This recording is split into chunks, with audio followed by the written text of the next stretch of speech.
O15 Nutrition's Exalt is comprised of 3 performance blends. We put these blends together, we thought about hydration, mental focus, a pump. First of all, with hydration, we looked at the electrolytes. We want to make sure we have potassium, Himalayan sea salt, magnesium in this side of the formula.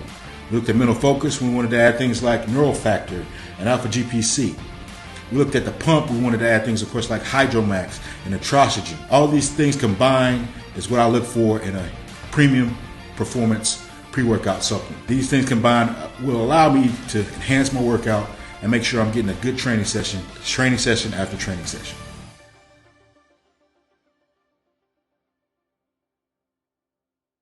What's up? My name is Xavier Wills and I'm joined by Brandon Curry on Brandon Curry All Access. And today we're going to do a Q&A with the man himself, Brandon Curry, your 2019 Mr. Olympia. Brandon, how are you doing? Doing great, man. Doing good as could be. To 2 weeks out point. So feeling pretty good. We're trying to recover into the show, not beat ourselves down into the show. So I'm starting to freshen up. We're starting to pull back on a little bit of cardio and pull back on the training a little bit. And yeah, my body's coming to life, man. Coming to life. And you just got back from an intense leg workout as well, which is some of these questions are about your legs as well, because everyone wants to know about your legs. Everyone wants to know about conditioning. Everyone wants to know about Phil. That seems to be like the running, I suppose, theme of these questions. But also I want to discuss as well your new supplement company. Talk about that a little bit. Well, yeah, we started a new supplement company. Launch date was the 1st. You probably saw the announcements of O15 Nutrition. Yes, my company. We're very, very happy. We've been working overtime trying to get this thing hot on the market. We will have a booth at the Olympia. So if you attended Olympia, we will have a booth. Well, we're releasing our first 5 products from this December through January. And right now we have a pre-workout pump formula. Pre-workout is Exalt. The pump formula is expansion. We got whey hydroxylate, which is big hydro. We got a gut formula called Happy Guts. And we have our real food bar called Big O. So awesome. Yeah, we hit the market with all these products here in a couple months. And so look out for that. We got some discount codes and stuff on the way. And our #1 retailer right now is tigerfitness.com. Awesome. Amazing, man. And also, if people want to find out a little bit more as well, we're going to have a video at the end of this as well, where you're talking a little bit about the products for about 2 to 3 minutes too. So make sure you stay tuned for the end of this video so people can actually see that. But let's launch straight into questions, Brandon. And this one's from Devin Wilcutt. And he says, will you tell yourself on days you're not feeling so motivated to remind yourself why it's worth it and to reverse those negative thoughts? And he said, thanks, guys, and much respect. Yeah, communication with yourself, and I guess mind's a battlefield. Checking your thoughts and making sure you're thinking properly is very, very important to staying motivated or staying in tune and focus on the mission that's ahead. It's easy to get discouraged because we have so many distractions, especially with this technological age, and we're comparing ourselves amongst ourselves. So it's important that you stay in tune, keep your head in check, and try to consume things that are going to keep you positive and keep you in the right frame of mind to approach your goals. But, we all get demotivated, but at the end of the day, you got to do what you got to do. Sometimes you got to kick yourself in the butt and be disciplined anyway. And that's what this sport of bodybuilding is all about, is doing what you don't want to do consistently to get the results that you need to get. Yeah, good answer. Now this one, the name's up on the screen now, people can see it. It says, do you feel slightly disrespected seeing that everyone is mostly acknowledging the return of Phil and reclaiming his title over the fact that he has beat you and currently, and you're the current defending champ? Or does it only motivate you, or does it sometimes piss you off? No. It's like the best thing ever. I mean, this Olympia wouldn't be wouldn't be what it was without Phil's return. So, let him be the headliner, because that makes the challenge for me bigger. So me playing the underdog has never been an issue for me. It's a very comfortable position for me. And being that I'm the champion and still playing the underdog, I mean, who would imagine that? So I think I'm in the best position for what I'm used to. And like I said, I'm just thankful Phil entered the show, because it's going to make the show that much bigger, that much better. So the next question is from Adrian Torres. He says, at what age do you feel will be out? Or does it dictate on how much money you make over your career and how long you'll keep competing? Well, when it comes to my out, I haven't really thought about a specific plan. I understand that life throws anything at you, and as much as we want to dictate and control our moves and and what comes next, we still only have so much that we can do with our supposed wills. So I let life dictate what my decision and what my out will be. You know, if I'm bored and I think I've accomplished enough, maybe I'll be out. If I'm starting to fall off, or if health things are happening, or if family is in need or something like that, I have to make the decision to do what I need to do for the best of the people around me. So, you know, that's hopefully right now we're setting ourselves up for, you know, life after bodybuilding. And I'm very comfortable with that right now in the position I'm in at the current time. So, you know, I just take what, you know, I'm built for this, and whatever comes may come, and I'll be prepared for it, hopefully as much as possible. Yep. Now, the next question is from Paul Levi. He says, Brandon, if you turned up to the Olympia this year and the judges had you and Phil tied, and the only way they could decide who would win the 2020 Mr. Olympia would be if you and Phil stepped into an MMA ring and had a full-on fight, what would be your strategy to fight Phil, and who would you have ringside as your fighting coach, and what round would you take Phil down? So this is like what, MMA style fight? Yep. Okay. Well, you know, I have to go back to my base. You know, I'm a wrestler at heart. You know, and then of course, you know, some jiu-jitsu or submission grappling practices a bit after that. So I would go to my base. You know, I wouldn't. I try to clinch, take down, and then of course throw the elbows and ground and pound. You know, that's what I do. Take down the mount and ground and pound. That just basically my strategy. But if I have to choke them out, you know, of course. You know, I've never been too shy away from doing that as well. So, you know, I just look at it for what it is. You know, it's a fight, and I want to win. So I just have to go with what I'm strong at. So hopefully, you know, he's not good at takedown defense or nothing like that, or submission defense or whatever it may be. So hopefully, I got more skills. I love it, Brandon. Now, are you an MMA fan? You know, I was a bigger MMA fan when it wasn't as popular. When it wasn't so mainstream, when it was illegal in my state, and I was actually doing submission grappling at the time before I got into bodybuilding. So yeah, I was a fan back then, but you know, now I'm not really a fan of anything. I'm just too preoccupied with life and bodybuilding. Yeah, bodybuilding and family life, it takes up a lot of time. Yes, exactly. Now, the next question is from Rick Ross. I don't think it's the real Rick Ross, but it's their name on YouTube. And he says, does Brandon think his 2019 package would beat a 2018 Phil Heath? Oh, that's actually a pretty good question, Mr. Rick Ross there. You know, I see pictures of 2019, 18 Mr. Olympia. When I see Phil Heath there and I see the pictures, man, sometimes I'm like, man, I didn't realize it was like that. You know, it was that bad. So, you know, even though I wasn't at my best in 2019, I think he would have been beat if we compared year to year. I still think he would have been beat, just because I don't know, but I don't want to elaborate it on too much. But that's just the impression I got. So, you know, hopefully he's improved coming into 2020, and he's going to bring a good package to the stage, and we'll see some of that old Phil Heath that we're used to. Awesome. Good answer. Next question is from Nishant KK. Says, can you do a vacuum? We would like to see that on stage against Phil. Can I do a vacuum? I've been able to vacuum a bit. I just don't like the way my rib cage looks when I hit a vacuum. Everybody doesn't have the rib cage for a vacuum. You know, some people have, you know, kind of those high hollowed out rib cage. Some people's rib cage drop a little bit lower. And I think that's probably me. And that's probably why my waist is kind of small with my narrow hips. So it probably just structurally built like that. So I don't think a vacuum is going to benefit my look in any way. The way I hit it, the way it would naturally form on me. So it's not something that I'm focused on doing right now. We'll go with what's got me here so far. Yeah. Now, the next question is from Callum McGrath. I'm sure you're not actually thinking about this, but he says, will you keep on competing if you lose the second title? Well, keep on competing. If you know, that's a good question. I don't think that far ahead. Definitely don't think that, because it's a lot of, you know, you think about a loss. It's a lot that comes with a loss. You know, did you get demolished?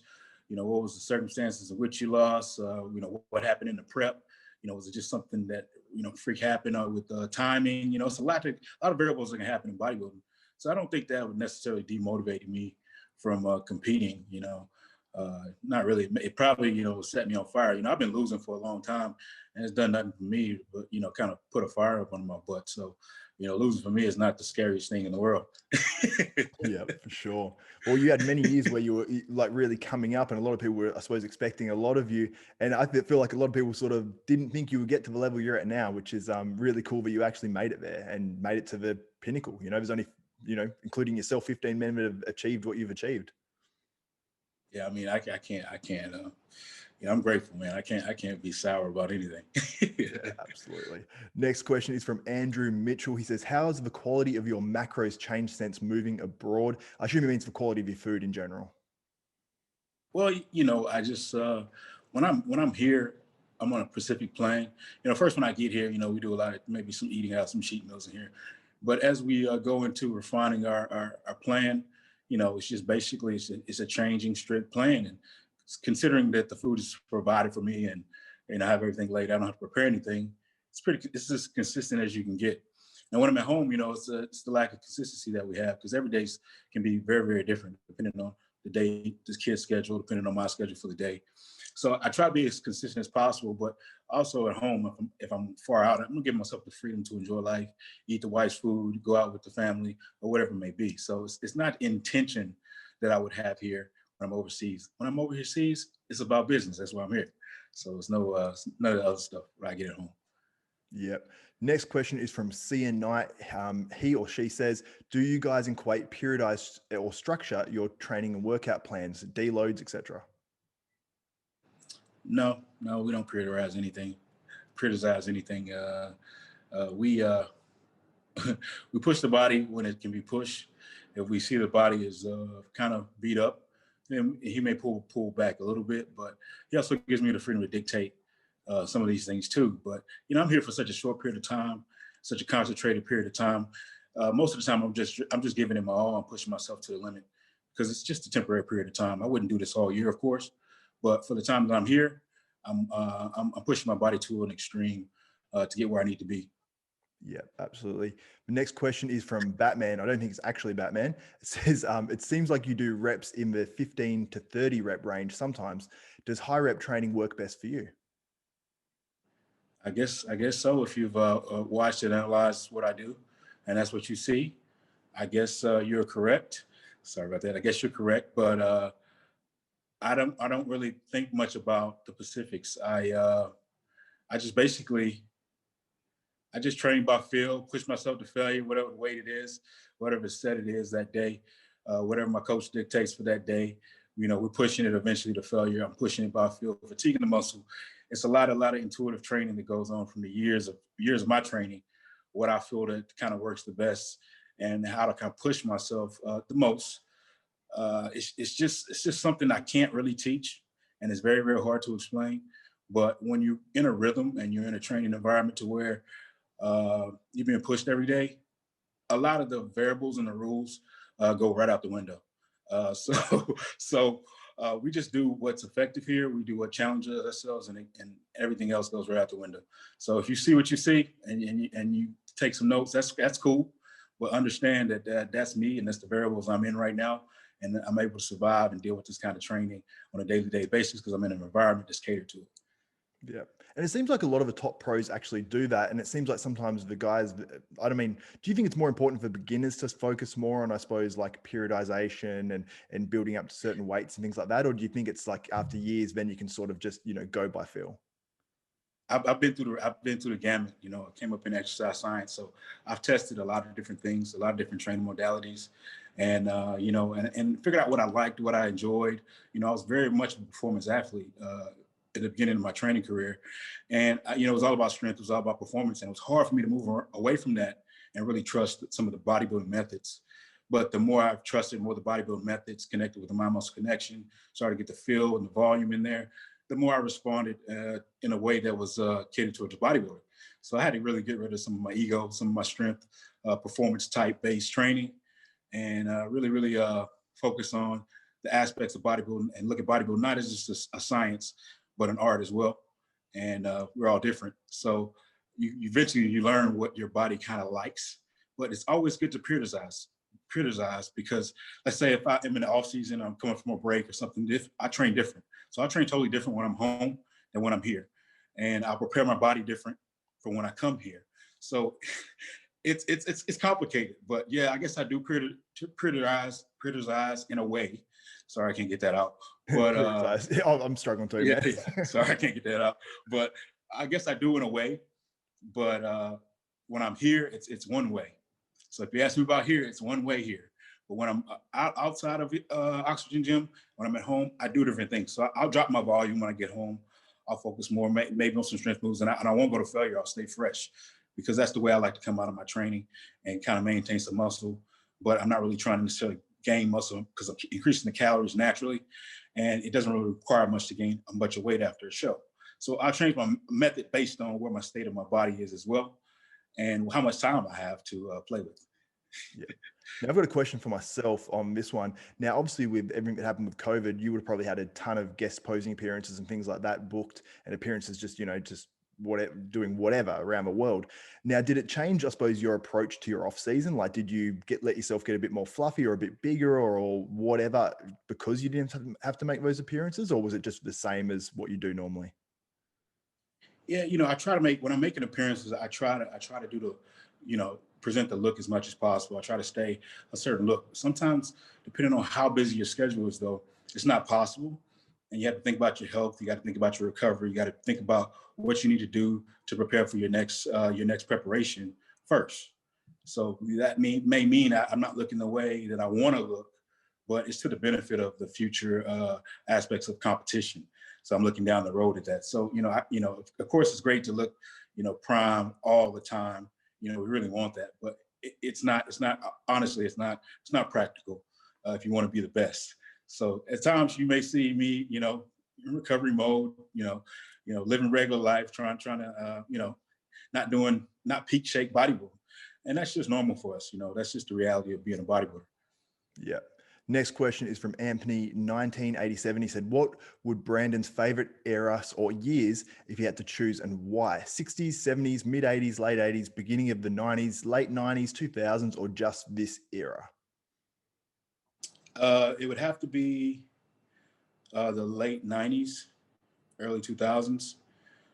Just because, that's just the most controversial talk in the comparisons to today, So it seems like everything is judged against that particular standard. And that's when I came up and I was really looking into the magazines myself and started criticizing and comparing physiques myself. So that's where I relate to the most. So that's definitely my answer there. That's like the Ronnie and Jay years. And then you got I suppose the tail end of careers of like guys like Flex Wheeler, Kevin Levrone, Sean Ray, right, and stuff like that as well. So yeah, it's definitely some good years there. Next question is from Mark Louise Sanderson. He says, how does he feel knowing Phil and other previous Mr. Olympias will be competing? Does he feel he has to win to be accepted as beating Phil or someone of the likes of Sean Roden? No. I don't feel the necessity to win for any of those reasons. I've already won Mr. Olympia, so I'm in history books. I don't have anything else to really necessarily prove. Phil's proven enough as well, and he wants to come back, and it just gives me an opportunity to, do something that I always wanted to do, and that's step on stage with the 7-time Mr. Olympia champion Phil Heath. That's freaking awesome, man. I have that forever. Win or lose, I'll have that forever. I have that memory forever, and it'll be fulfilling regardless of the outcome. But of course, as an athlete, as a competitive person, I want to say that I'll beat him. So it's just the way it is. I don't get too emotionally involved in it, but it's bodybuilding. It's fun. It's competition. Yeah. And have you thought at all about how this is going to be such an iconic Olympia and such a different Olympia, being in, obviously a different location? The fact that this is Dexter Jackson's most likely his last Olympia. You've got obviously so many Mr. Olympias competing, and it's just such different circumstances. Does it almost give you a little bit extra drive or something to know that, this Olympia is different? Yeah, I've thought about it in different ways, different facets, and it's a crazy opportunity that I have, and shout out to Jake Woods and Dan Solomon and the team because they've done a great job to put this together for the athletes and taking a loss. So it's very awesome. It's a very, very awesome thing. So I got the opportunity to possibly retire to Mr. Olympians. That's a crazy opportunity when I look at it. And I just think of significance like that. You know, you go to a show last year that everybody says, "Oh, everybody didn't show up," and then you got some of those guys showing up this year. So that's also an awesome opportunity. So I just take it as an opportunity, man. 2020 has been a crazy year, and nothing has been guaranteed. And to be able to compete in a Mr. Olympia, a different place, different time of year, under much different circumstances, it's just awesome. And I'm just going to be there just to take it all in. I'm going to live the moment, just like you guys watch it. Yeah, absolutely. Now, last question by one of our viewers. It's by Judah Alexander. He says, "What does beefcake mean to him?" Oh, well, I wish I had a definition, but I guess a beefcake. I'll pop it up on the screen while we're talking. Oh, yeah. Yeah, pull it up for us. Quote it for him. Give him the real definition. Yeah, give him the real definition. Yeah, I'll find it in a minute. But what does it mean to? I suppose what does it mean to you? I guess because obviously you've obviously that was in an article and you've run with it. So what does it mean? Well, technically, at first when I saw it, I didn't know what it meant, and I don't think the people that put in the press release really know what it meant because it wasn't really supposed to be a compliment. But once we defined out what it meant, it turned out to be a compliment. So we kind of laughed at ourselves that was the case because it's a word that people don't really use anymore. If they used to use it, calling people beefcakes. So we have no modern reference besides maybe South Park or whatever it may be to this beefcake because we don't use it in daily language. But to see it in an article and think it was kind of like sideways disrespect, and then found out it's really got a true real connotation. It's pretty awesome, and it makes you laugh inside. So I'll be a beefcake all day. So beefcake, this is the first thing that comes up on Google. It says beefcake, attractive men with well-developed muscles. It says in a sentence, pictures of tanned beefcake. That's you apparently. That is hilarious, man. Oh man.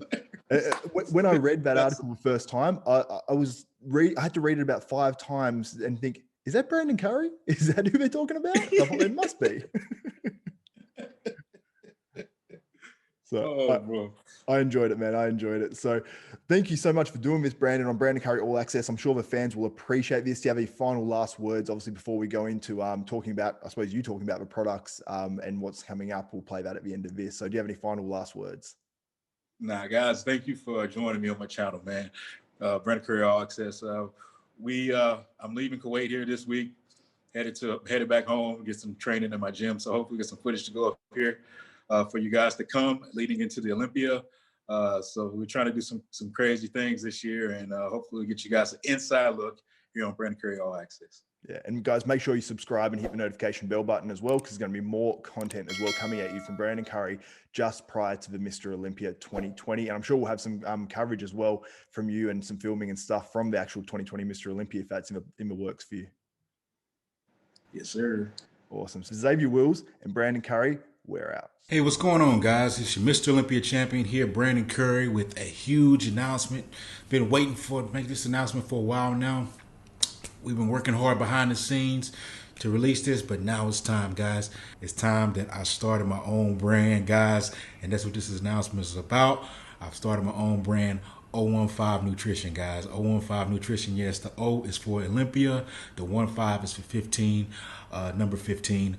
Number 15, Mr. Olympia, O15 Nutrition. There you go, guys. That's how we came up with the name. And guys, we're very, very excited to be releasing scientifically dosed supplements on this market, guys, right now, coming to you very, very soon, guys. We're very excited. And guys, I just want to say, I really, really appreciate your support. You guys, of course, I've been with a couple companies, and I've been traveling around the world promoting the brands. SciTech Nutrition, of course, is the last brand I'm with. They help me understand about the quality and diversity of different products, the different formulations that I like. And guys, I've been able to put something We've been able to put something very, very special together for you guys on this new release. First, let's talk about the products that are coming out to you. We got 5 products to start out with this release. From this December to January, these products will be released on the market at tigerfitness.com is our first online retailer. Tigerfitness.com. This is where you want to get these products. We got a pre-workout called Exalt. Yes, pre-workout called Exalt. We have a non-stim formula called Expansion. We got a whey protein hydroxylate formula called Big Hydro. We got a gut formula for you guys, a prebiotic called Happy Guts, and we got a real food protein bar called Big O. Yes, Big O, guys. And these are the products that we're just happy to bring you. We've been working very, very hard to get you some quality products on the market, working on different formulations to try to give you the best of the best. Of course, something Mr. Olympia, of course, will use and approve for you guys, Lord, guys. So I'm very, very happy to have these products on the market, guys, for you guys to be using. Like I say, we put a lot of hard work into these things. These are things that, of course, you know, I would use and I enjoy using, and more to come on this, on the brand. More to come for you guys, more formulations to come down the road. But this is our first 5 supplements. I'm really, really happy. If you guys are interested in carrying any of these products, please contact us. Of course, like I said, tigerfitness.com will be your first go-to place to get any of these products. So guys, I'm just very, very excited. Thank you for your time and all the best.